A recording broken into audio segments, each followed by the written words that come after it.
Welcome my YouTube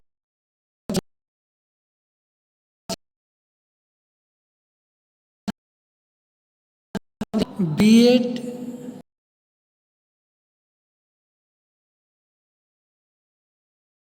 है वहाँ third semester में कहना चाहिए और वैसे सेकेंड ईयर में।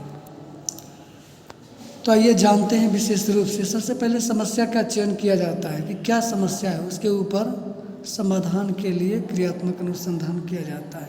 तो समस्या है इसमें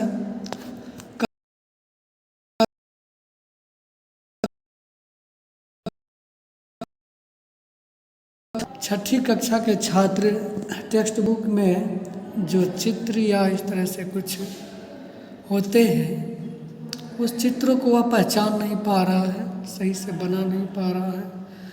तो ये समस्या है जिसके ऊपर अनुसंधान करता ने एक्शन रिसर्च किया। तो आइए जानते हैं क्या है समस्या का चयन। सबसे पहले समस्या का चयन करना पड़ता है, सेकेंड स्टेप। फर्स्ट स्टेप समस्या, दूसरा समस्या का चयन। तो समस्या का चयन क्या है?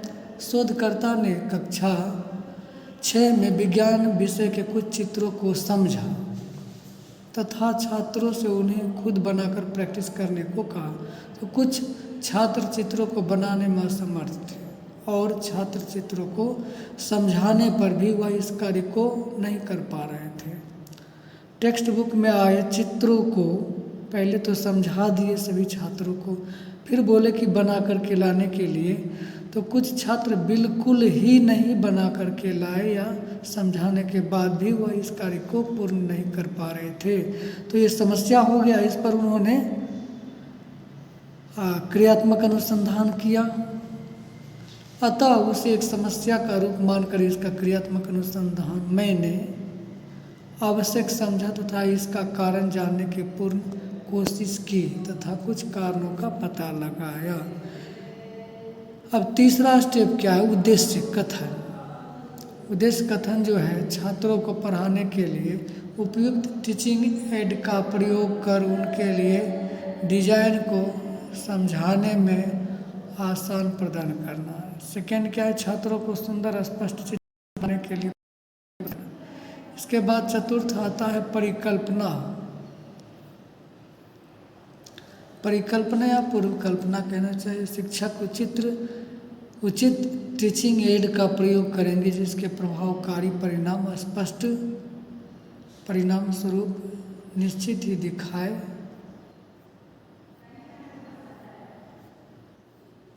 स्पष्ट तथा निम्नांकित चित्र बनाएंगे। इसके बाद है छात्र विज्ञान विषय के चित्रों को बनाए जाने का कारण समझेंगे तथा प्रोत्साहित करेंगे। उद्देश्य में ये सब आ रहा है।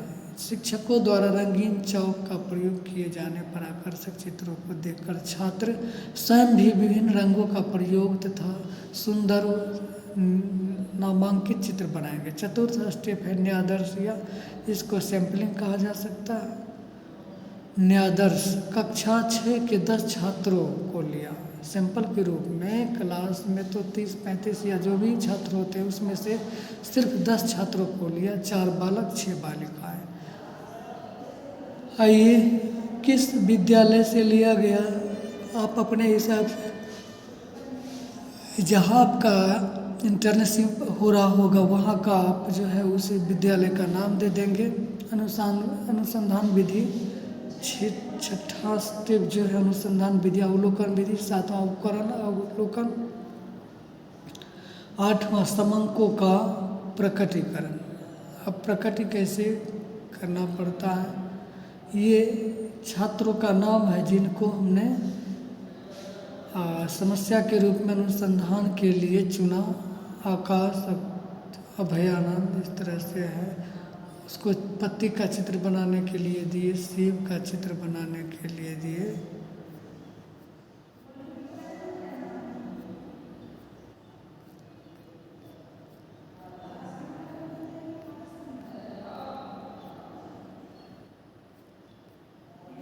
इसके बाद ये अक्षय, धर्मेंद्र आनंद, ज्योति हाथ का चित्र बनाना, उसको बनाने के लिए कहा। इसके बाद रानी कुमारी, पुष्पा रानी हृदय का चित्र बनाना। इस प्रकार से 10 छात्र छात्राओं को लिया, उसको बनाने के लिए जो कार्य दिए, किया गया कार्य वह ये जो दिए 10 छात्रों को, तो उसमें से जो करके जो लाए छात्र कार्य वो इस प्रकार है किया गया कार्य। आकर्षक चित्र पूर्ण रूप से 2 छात्रों ने बनाया, आकाश दीप या इस तरह से है, और दूसरा अभयानंद। आप जिस विद्यालय में होंगे जो छात्र का नाम होगा आप चाहे तो उसका लिख सकते हैं। एक छात्र ने बिल्कुल नहीं कार्य किया, 2 छात्रों ने बिल्कुल नहीं किया, ये अपूर्ण किया, आधा अधूरा, इस प्रकार से 5।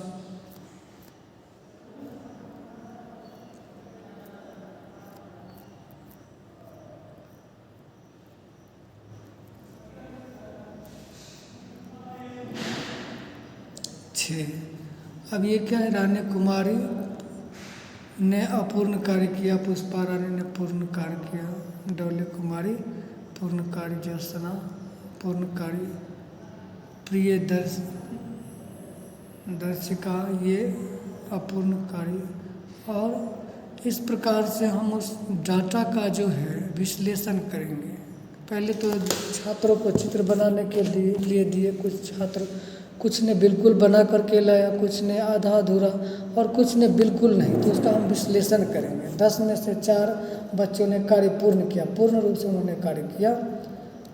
10 में से 4 बच्चों ने कार्य अपूर्ण किया, तो 40% कार्य पूर्ण किया, 40% अपूर्ण किया।